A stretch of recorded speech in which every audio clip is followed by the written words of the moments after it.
வாழ்ந்தவர்களே, இன்றைக்கி நிறைய பெற்றோர்களுக்கு ஒரு பெரிய கன்ஃபியூஷன். அது இந்த IIT, JEE, NEET, CA foundation இது போல் ஆல் இண்டியா லெவலில் இருக்கக்கூடிய காம்படிட்டிவ் எக்ஸாமுக்கு எந்த ப்ரொசீஜரை ஃபாலோ பண்ணலாம், எது மாதிரி சிஸ்டம்ஸ் எல்லாம் இருக்குது, எந்த பள்ளிக்கூடத்தை நம்பலாம், அதுக்கு பதில் சொல்லக்கூடிய அளவில் தான் இந்த எபிசோடை நான் போடுறேன். If you have children studying in 8th and above, you have to watch this episode. Today I met a very leading educationist, very popular school in Chennai.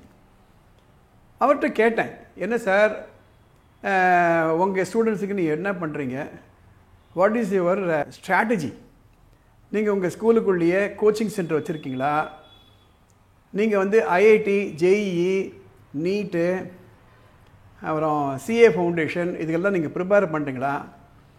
ஏன்னா கிட்டத்தட்ட 40 ஆண்டுகளாக இருக்கீங்களே, நிறைய பசங்க படிக்கிறாங்களே, நல்ல நேம் இருக்கே உங்களுக்கு, இது மாதிரிலாம் நீங்கள் ஆரம்பிக்கலாமே, உங்கள் ஸ்கூலுக்குள்ளேயே ஒரு அமைப்பு வச்சுக்கலாமான்னு கேட்டேன். அவர் சொன்ன பதில் ரொம்ப கன்வின்சிங்காக இருந்தது. அவர் சொன்னார், சார் நான் வந்து ஒரு சிபிஎஸ்சி ஸ்கூல் நடத்துகிறேன், நல்ல ரெப்புடேஷனோடு நடத்திட்டு வரேன், எங்கள் ஸ்டூடெண்ட்ஸ் எல்லாம் ஸ்டேட் ஃபஸ்ட்லாம் வாங்குகிறாங்க, 100 out of 100லாம் சர்வ சாதாரணமாக வாங்குகிறாங்க. நான் என்ன செய்கிறேன்னா, மார்னிங் 7:30 மணிக்கு பசங்க வந்துடுவாங்க, மத்தியானம் 3:30 மணிக்கு விட்டுருவேன், அதுக்கப்புறம் அவங்க போயிட்டு எங்கே வேணாலும் படிக்கணும். நிறைய ஸ்டூடெண்ட்ஸு 9th, 10th, +1, +2க்கு கோச்சிங் சென்டருக்கு போகிறாங்க. அதை வந்து ஐஐடி கோச்சிங்கோ, நீட் கோச்சிங்கோ, சிஏ ஃபவுண்டேஷன் கோச்சிங்கோ அவங்க தனியாக போயிடுறாங்க. எங்கள் கடமை மார்னிங் 7:30க்கு வந்து 7:45 to 8 o'clock கிளாஸஸ் ஆரம்பிச்சிருவோம். எங்கள்கிட்ட மூத்த டீச்சர்கள்லாம் இருக்காங்க. நாங்கள் சொல்லிக் கொடுக்குற மாதிரி படிச்சுட்டாங்களன்னா 11th and 12th என்சிஆர்டி சிலபஸை நல்லா ஃபாலோ பண்ண வச்சு, அவங்கள ரெகுலராக டெஸ்ட்டு வச்சு, அவங்களுக்கு தேவையான ஹெல்ப்பெல்லாம் பண்ணி நாங்கள் டீச் பண்ணுறதுனால அவங்க 100னா சர்வ சாதாரணமாக வாங்கிட்டுருக்காங்க. அவங்களோட ஸ்டாட்டிஸ்டிக்ஸ்லாம் எடுத்து பார்த்தேன், நம்பவே முடியல இப்படி ஒரு ஸ்கூல் இருக்குமா என்று. அவர் ரொம்ப கிளியராக சொல்கிறாரு, சார் நம்ம ஒரு உள்ளே ஒரு சென்டர் ஆரம்பிக்கிறோம், சில பெற்றோர்கள் இங்கே வேணா நான் அங்கே போவேன்னு சொல்லுவாங்க, இல்லை சில பெற்றோர்கள் அது வேணா உணுன்னுபாங்க, சில பெற்றோர்கள் சார் அவங்களோட டைப் பண்ணாதீங்க இவங்களோட டைப் பண்ணி சொல்லுவாங்க. Because they have their own confidence, they have their own trust on some coaching centers. We are a simple CBSE school. நான் புரிஞ்சுக்கிறேன் அதை, ரைட்? அதுவும் இல்லாமல் அந்த கோச்சிங் ப்ரிப்பேர் பண்ணுறாங்களே, they focus on the NEET, the JEE and the CA foundation, but we focus on +2 CBSE. They are two different tracks, sir. We don't want to get confused at all. எனக்கு ரொம்ப கன்வின்சிங்காக இருந்தது அவர் சொல்கிறது பார்த்தா. நான் அவர்கிட்ட கேட்டேன், நிறையா ஸ்கூலு 6th ஐஐடிக்கு ப்ரிப்பேர் பண்ணுறேன்றாங்களே, ஸ்கூலுக்குள்ளேயே ஒரு கோச்சிங் சென்டரை போட்டிருக்காங்களே, ரெப்யூட்டட் கோச்சிங் சென்டர் இடம் கொடுத்துருக்காங்களே, அதை பற்றி நீங்கள் என்ன நினைக்கிறீங்க? அவர் சொல்கிற அதெல்லாம் வேலைக்கு ஆகாது. நான் ஏற்கனவே ஒரு பதிவு போட்டிருந்தேன், அதையே அவர் சொல்கிறாரு. 6th, 7th, 8th, 9th, 10th இங்கே படிக்கக்கூடிய சிலபஸுக்கும் ஐஐடி என்ட்ரன்ஸ் எக்ஸாமில் படிக்க போகிற சிலபஸுக்கும் சம்பந்தமே கிடையாது.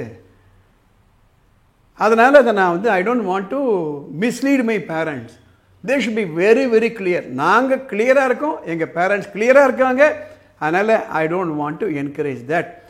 சிபிஎஸ்சியே சொல்லுது, சிபிஎஸ்சிக்குள்ளே இது மாதிரி கோச்சிங் சென்டர் வச்சுக்க கூடாதுன்னு சர்க்குலர் போட்டிருக்கு. மினிஸ்ட்ரி ஆஃப் ஹெச்ஆர்டி ஒரு கைட்லைன்ஸே கொடுத்துருக்காங்க.